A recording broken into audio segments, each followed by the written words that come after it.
આજે શ્રાવણ મહિનાનો પહેલો સોમવાર છે. એમાં ટ્રેનમાં મનબુદ્ધિના છે, ભિક્ષુક છે, વૃદ્ધો છે, અનાથ બાળકો છે, મગજની બીમારીના બાળકો છે. એ લોકોને શ્રાવણ મહિનાના પહેલા સોમવારે હું 240 જણાને 270 જણાને લઈ જતો હતો. મારું એક્સિડન્ટ થયું છે અને બહુ ખર્ચો આવ્યો છે, એટલે એટલી સંખ્યા હું નથી લઈ જઈ શકતો. અત્યારે હું 115 જણાને સોમનાથની યાત્રા કરાવું છું. અને મારામાં કોઈકને મદદ લેવી પડે, કારણ કે માણસો એટલા છે. અને મનબુદ્ધિના ભિક્ષુ વૃદ્ધો અપંગને શ્રાવણ મહિનાના પહેલા જ સોમવારે સોમનાથ લઈ જવા મારું 22મું વર્ષ છે જે સોમનાથ લઈ જાઉં છું. એને હું ઈશ્વરીય મહાદેવ 35મું વર્ષ થાય મારે હાલીને જવાનું, મને 53 થયા. હું શ્રાવણ મહિનો આખો 30 દિવસ મારા ઘરેથી હાલીને થાવ, 10 કિલોમીટર થાય, આખો મહિનો હું ચાલીને જાઉં ત્યાં. આજે સોમનાથ જાઉં છું સવારે આટલા વાગ્યામાં, બરાબર. તો હું રાત્રે પાછો ઈશ્વરીય મહાદેવ જાઉં, દર્શન કરું છું, હાલીને જ જાઉં.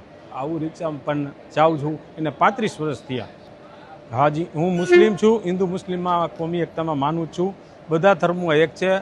અલ્લાહ કયો, ભગવાન કયો, બધું એક છે. મંદિરમાં હાથ જોડીને પ્રાર્થના કરો, દરગાહમાં ખુલ્લા હાથ રાખીને કરો, નમાઝ પઢીને દુઆ કરો, મંદિરમાં પ્રાર્થના કરીને કરો. પણ કોઈ દિવસ હિન્દુ મુસ્લિમ ભાઈચારો રાખવો જોઈએ, બાજુનો જોઈએ. અમુક બધી કોમમાં અમુક માણસો હોય જ છે કે જે બજાવે છે અને બોલતા હોય છે. આપણે એ નહીં લેવાનું, આપણે સાથે મળીને રહેવાનું.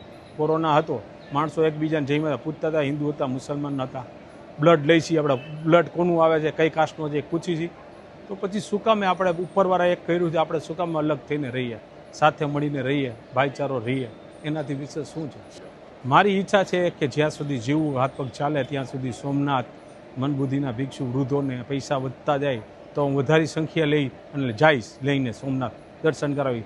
અમે જૂનાગઢ અમે જમાડી છીએ. રાજારાણી પૂરી છે, સૂકી ભાજી છે, પુલાવ છે, વેફર છે, ચેવડો છે, મીઠાઈમાં જાંબુ છે, પેંડા છે, ઓરેન્જ છે, બરાબર, પાણીની બોટલ છે, રિટર્નમાં ફૂલ થારી છે મનબુદ્ધિના ભિક્ષુ કાટું. અને જે શ્રાવણ મહિનો રહે છે એના હાટું ફરાળી ચેવડો, પેટીસ, છાશ, કોલ્ડ ડ્રિંક્સ એના હાટું એ છે.